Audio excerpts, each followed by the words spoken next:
देखो class 12 maths important question UP board 2024-25 में आने वाले संभावित इम्पोर्टेंट क्वेश्चन 5 मार्क्स के। और मैं प्रोबेबिलिटी के सवाल ले रहा हूँ। प्रोबेबिलिटी यानी प्रायिकता अध्याय सवाल हैं जो 5-5 नंबर में आते हैं। उनको मैं आपको जो इम्पोर्टेंट सवाल हैं उनको बता रहा हूँ। उनमें से आप समझो, एक बक्से में 10 कार्ड 1 से 10 तक पूर्णांक लिखकर 10 कार्ड है, यानी एक प्रकार से जैसे पट्टा ये गत्ता होता है उसका जो है काट करके 10 कार्ड बना लिए और उन पर 1 नंबर 2 नंबर 3 नंबर 4 5 ऐसे लिख दिए और उन्हें अच्छी तरह मिलाया गया। इस बक्से से एक कार्ड यदृच्छा यानी सडनली बगैर देखे निकाला गया है। यदि यह ज्ञात हो, यदि हमको ये मालूम हो, कंडीशन लग गई, यदि यह ज्ञात हो, यदि यह मालूम हो कि निकाले गए कार्ड पर संख्या 3 से अधिक है तो इस संख्या के सम होने की क्या प्रयासता है, ये हमको बताना है। और देखो बच्चों, ये 2019, 22 और 23 में ये आ चुका है ईपी बोर्ड एग्जाम में। अब देखो सॉल्यूशन, प्रदर्श समष्टि एस यानी कुल संभावना है 1, 2, 3, 4, 5, 6, 7, 8 और 9 और 10। अब मैं मानता हूं यह ज्ञात हो कि निकाले गए कार्ड पर 3 से अधिक है तो इस संख्या के सम होने की क्या प्रयास।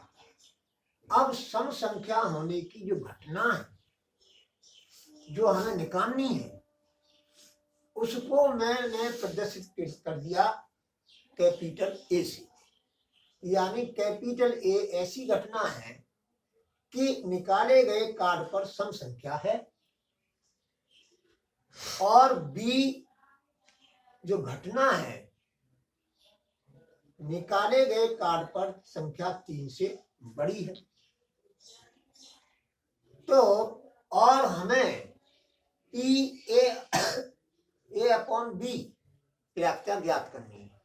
जब बी घटित हो, जब घटना बी घटित हो तो घटना ए के घटित होने की प्रायिकता। इसका मतलब ये है जब घटना बी घटित हो तब घटना ए के घटित होने की प्रायिकता को हम पी ए अपॉन बी से प्रदर्शित करते हैं। ये प्रश्नवाचक का चिन्ह लगा है तो इसका मतलब है कि ये पूछा जा रहा है। अब देखो ए बराबर 2, 4, 6, 8, 10 सम हो गई। अब बी बराबर इसी में से लेना है, सम तो बहुत होंगी लेकिन इन्हीं में से छांटना है, चुनना है। तो बी बराबर 3 से बड़ी इसमें देख लो कितनी संख्या है, उनको लिख लो 4, 5, 6, 7, 8, 9, 10। अब एन बी का क्या मतलब है कि जो बी घटना है उसमें कितने एलिमेंट हैं। बी में देखो 1, 2, 3, 4, 5, 6, 7, तो एन बी बराबर 7। ए इंटरसेक्शन बी यानी ए और बी के दोनों के कॉमन एलिमेंट लिखे जाएंगे यानी ओवेनिस्ट। तो ओवेनिस्ट क्या है 4। देखो इन दोनों में ओवेनिस्ट एलिमेंट ए इंटरसेक्शन बी में लिखे जाएंगे। तो देखो ए इंटरसेक्शन बी बराबर 4, 6, 8, 10 ये समुच्चय है, इसके ये एलिमेंट है। अब इसमें कितने एलिमेंट हैं 4, 1, 2, 3, 4। तो एन ए इंटरसेक्शन बी बराबर 4। अब सूत्र formula P A upon B बराबर एन ए इंटरसेक्शन बी, यानी यहां पर कुछ लिखा हो या यहां पर लिखा हो, उनका इंटरसेक्शन अंश में लिखो। और जो है बी है, बट्टे में बी है तो यहाँ बी लिखो और इनके आगे जो है एन लगा दो। तो उसका क्या मतलब हो जाएगा कि ए इंटरसेक्शन बी के एलिमेंटों की संख्या, एन बी का मतलब होगा बी के एलिमेंटों की संख्या, इनके मान ऊपर से रख देंगे। देखो एन ए इंटरसेक्शन बी कितना है 4, तो मैंने 4 लिख दिया, बट्टे का निशान लगाया तो बट्टे का निशान लगा दिया। अब एन बी कितना है 7, तो मैंने 7 लिख दिया, आंसर। इस तरह से ये सवाल हल हो जाए। अब देखो नेक्स्ट सवाल है, एक व्यक्ति 4 में से 3 बार सत्य बोलता है तथा पासा उछालता है और बतलाता है। क्या बतलाता है? कि आने वाली संख्या 6 है। वो बताना तो है कि आने वाली संख्या 6, क्या वो सत्य है या वो असत्य है। इसकी पर्याप्तता ज्ञात कीजिए कि पासा पर आने वाली संख्या वास्तव में 6 है। वास्तव में 6 है, तब उसकी पर्याप्तता बताओ। वास्तव में 6 होने की पर्याप्तता बताओ। माना कि ई बराबर, मैंने मान ली कोई घटना है ई, और वो घटना कौन सी है? व्यक्ति द्वारा पासे को उछालकर यह बताता है या बतलाता है या यह बताना है कि उस पर आने वाली संख्या 6 है। अब E1 क्या है? E1 जो घटना है वो पासे पर 6 आने की घटना है। E2 क्या है? पासे पर 6 न आने की घटना है। अब E1 बराबर 1/6 होगा। जब पासे को हम उछालेंगे तो क्या होगा? 6 यानी एक ही घटना घटित तो होगी, 6 में से कितनी? एक घटना घटित होगी, यानी 6 आने की घटना NE upon NS, NE1 upon NS। तो NE1 क्या है? 1 है, और NS क्या है? 6 है, तो 1/6। तथा PE2 यानी पासे पर 6 न आने की घटना, 6 आने की घटना तो 1/6 हो गई, और न आने की घटना 1 में से घटा देंगे 1/6 को, तो कितना हो जाएगा? 5/6। अब यह है TE अपॉन E1। इसका क्या मतलब है? कि व्यक्ति के सत्य बोलने की घटना, E अपॉन E1 का मतलब है व्यक्ति के सत्य बोलने की घटना, उसकी प्रायिकता जो होगी वो उसको हम PE अपॉन E1 से प्रदर्शित करेंगे। किया। अब इसी प्रकार PE अपॉन E2 बराबर व्यक्ति के असत्य बोलने की प्रायिकता, तो 1 में से हम घटा देंगे 3/4, तो 1/4 हो जाएगा। देखो यहाँ पर व्यक्ति 4 में से 3 बार सत्य बोलता है, तो 3/4 हो गई। 3/4 व्यक्ति के सत्य बोलने की प्रायिकता। न बोलने की प्रायिकता, सत्य न बोलने की यानी असत्य बोलने की प्रायिकता बराबर 1 ऋण 3/4 बराबर 1/4। अब व्यंज प्रमेय से PE अपॉन E वास्तव में, यानी जब वो 6 बोलता है, जब वो बतलाता है कि 6 संख्या 6 आई, क्या वो आई या ना आई, लेकिन 6 बता दो, तब वास्तव में 6 आने की जो घटना है उसकी पर्याप्तता। इसका मतलब ये हुआ बराबर। अब देखो सूत्र याद करने का तरीका, सूत्र याद करने का तरीका व्यंज प्रमेय का।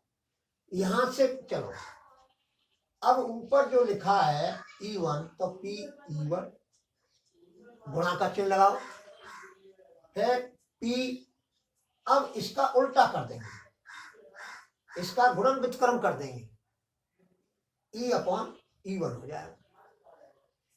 अपॉन अपॉन, अब देखो ये न्यो का त्यों उतर जाएगा, ऊपर वाला पहला पद, प्लस P, कितनी घटना है तो प्लस P(E2) गुणा P, देखो E/E1, E/E2, ऐसे E/E3, इस तरह से बढ़ते चले जाएंगे। इस जगह पर यहाँ पर P(E2), P(E3) प्लस करके लिखते चले जाएंगे। तो इस तरह से ये एक ट्रिक है याद करने की। तो अब व्यंज प्रमेय यही है, ये सूत्र है, और याद करने का तरीका मैंने आपको बता दिया बराबर। अब इसके मान जो है हम ऊपर से रख देंगे। अब देखो P(E1), देखो P(E1) 1/6, तो 1/6 रख दिया। अब ये गुणा का चिन्ह लगाया, गुणा का चिन्ह लगा दिया। E/E1, E/E1 कितना है 3/4, 3/4 बट्टे, ये बट्टे का निशान लगाया तो बट्टे का निशान लगा दिया। अब P(E1), 1/6, मैंने बताया कि ये न्यो का त्यों यहाँ लिखा जाएगा पहला नंबर, ये लिख दिया मैंने। प्लस P(E2), 5/6, P(E2) 5/6, P गुणा P E/E2, जो यहाँ E2 है तो यहाँ बट्टे में E2 आएगी, E/E2। अब इस एक क्या है 1/4, 1/4 रख दिया। अब इसको हमने हल किया, हल करना तो आप जानते ही हैं कि इसका हल जो आएगा वो 1/8 आएगा। ये काट दिए 3 6, तो 1/8 धन 5/24 बट्टे में। अब बराबर 1/8, इसको जो हम एलसीएम लेके हल करेंगे तो 3 धन 5/24 बट्टे के नीचे बराबर 1/8, 3 और 5 8, 8/24। अब देखो इसको जो हल करेंगे हम तो 24/64 आएगा, इसको काट देंगे, 8 या 24 और 8 64, तो ये क्या हो गया 3/8। तो P(E1)/E बराबर 3/8, यानी वास्तव में 6 बताने की पर्याप्तता कितनी आएगी 3/8।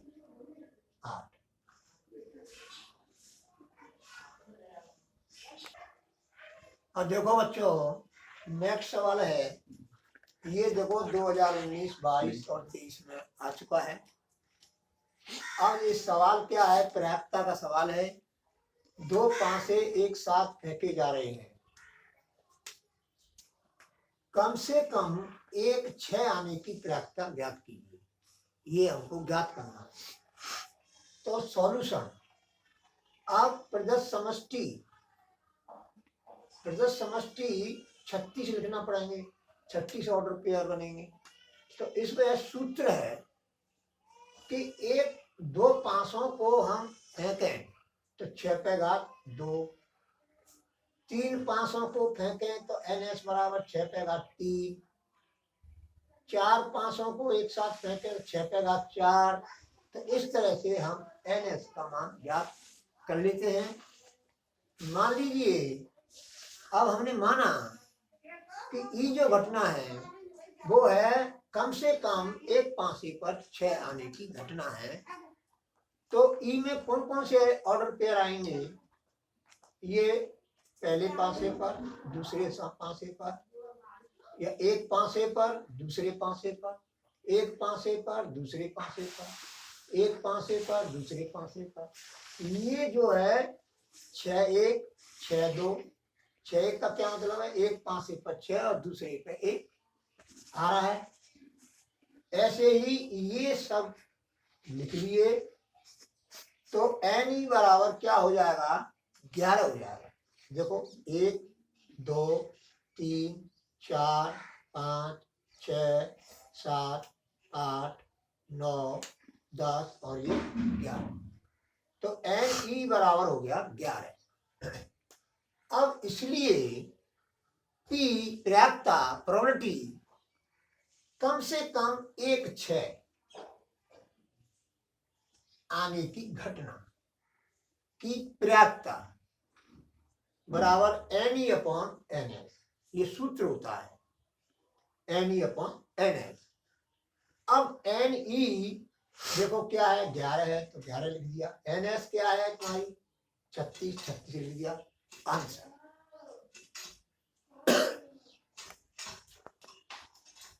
देखो बच्चों, ये नेक्स्ट सवाल है किसी लीप ईयर में।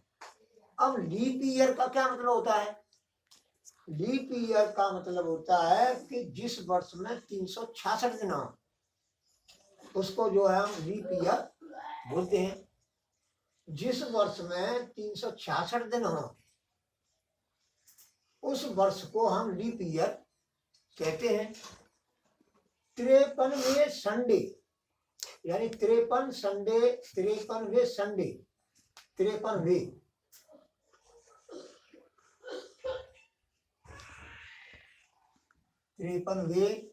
संडे होने की प्रोबेबिलिटी ज्ञात कीजिए, ये सवाल है।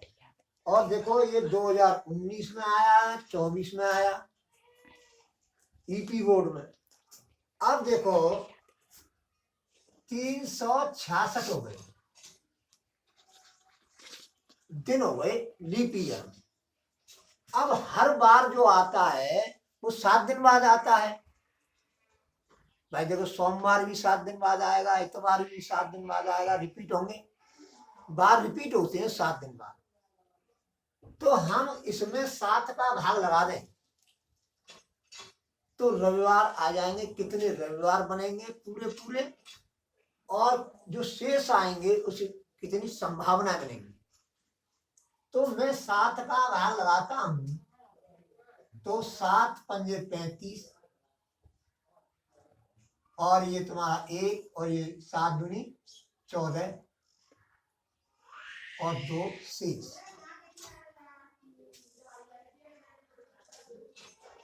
इसका क्या मतलब हुआ कि 52 रविवार पड़ेंगे 100%। 2 दिन ऐसे हैं कि जो संभावना में आएंगे। तो हम क्या करेंगे, एस रविवार, रविवार, सोमवार,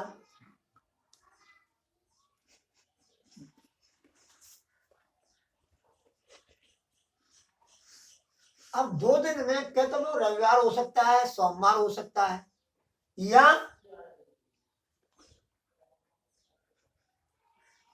या सोमवार मंगल हो सकता है, या मंगल बुध,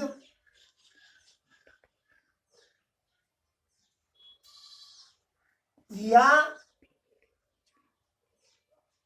बुध गुरुवार, या गुरुवार शुक्रवार, या शुक्र शनिवार।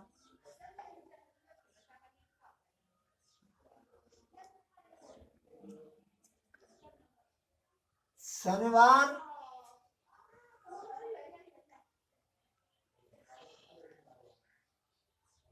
शनिवार और रविवार।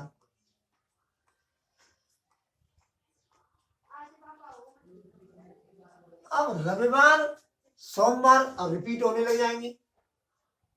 अब ये क्या होने लग जाएंगे? रिपीट। तो हम कहां तक लेंगे? शनिवार रविवार। तो अब जो है ये टोटल संभावनाएं होंगी 53वें रविवार के लिए। अब NS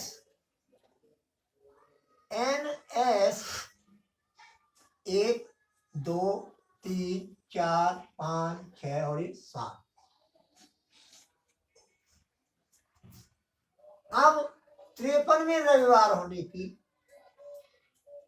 कितना है? E बराबर,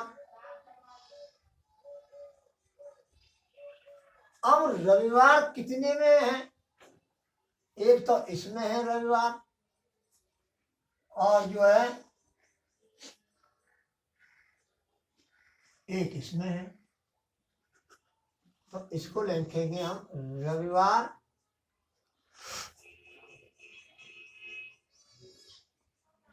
सोमवार, ये 100% होगा,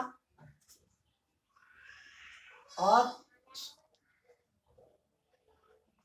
शनिवार रविवार।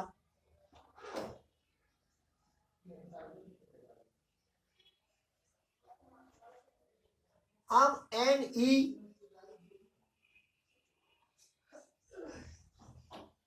2 संभावना है। तो 53वें रविवार होने की प्रयासता 53वें रविवार 53वें रविवार होने की प्रयासता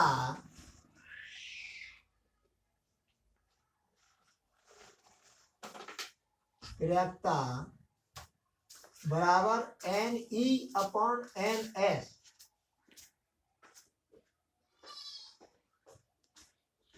NE/NS। तो NE कितना है? 2। NS कितना है? 7। ये तुम्हारा आंसर हो गया।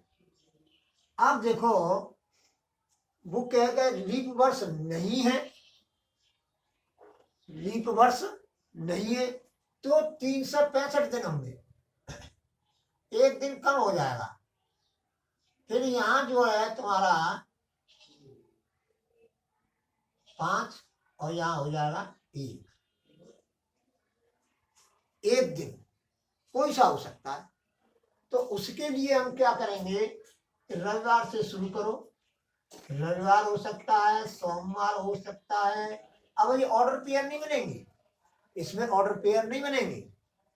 रविवार, सोमवार, मंगल, बुध, बृहस्पति और शुक्र, शनिवार, यहां तक जो है 7 होंगे। तो NS कितनी हो जाएगी? 7। कितनी हो जाएगी? 7। और देखो इसकी भी हो रही है 7। अब अंतर क्या रहेगा? 53वें रविवार होने की। तो E बराबर हो जाएगा केवल इसमें तुम्हारा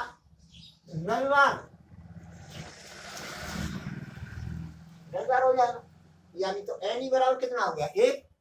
तो 53वें रविवार होने की प्राप्यता क्या हो जाएगी? 1/7 और इसकी होगी 2/7। तो ये मैंने आपको बताया। इस तरह से ये सवाल हल हो गया है।